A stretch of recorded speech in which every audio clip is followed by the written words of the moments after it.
అందరికి నమస్కారం అండి.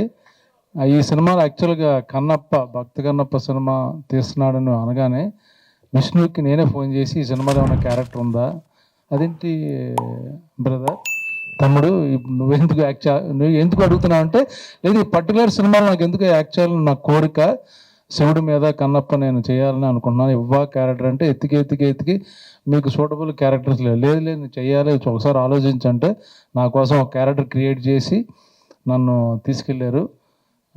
చాలా థ్యాంక్ యూ. నాకు అంటే ఈ సినిమా ఎందుకు చెప్తున్నానంటే మీకు తెలియదు కాబట్టి, ఇంత గొప్ప సినిమాలో ఒక చిన్న క్యారెక్టర్ వేయడం అనేది అదృష్టం. మీకు చాలా తెలియదు, సరదాగా సోషల్ మీడియాలో జోకులు వేసుకోవడం, కానీ ఇది అద్భుతమైన సినిమా. డైరెక్టర్ గారు అయితే ఎక్స్ట్రాడినరీగా సినిమా తీశారు. విష్ణు అయితే రఘుబాబు మొత్తం అన్నీ కవర్ చేశాడు, మొత్తం ఒకటి కూడా వదల. కన్నప్ప ముందు కన్నప్ప తర్వాత అంటే నేనే ఎదురుగా ఉండి ఒక సీన్ ఉంది కదా, దేవుడు ఉన్నాడో లేడో దేవుడు గురించి అనే సీను మైండ్ బ్లోయింగ్. మీకు 25వ తారీఖున వద్దన్నాను, ఆయన బలవంతంగా నా పుట్టినరోజు సినిమా రిలీజ్ చేయాలని 25th రిలీజ్ చేస్తున్నాడు. అది వేరే విషయం. ఆయన ఫోర్స్ చేస్తున్నాడు, తప్పుకో ఇంకా ఓకే మనవాడికి ఒక హిట్ వస్తే బ్లాక్ బాస్టర్ ఓకే అన్నాను.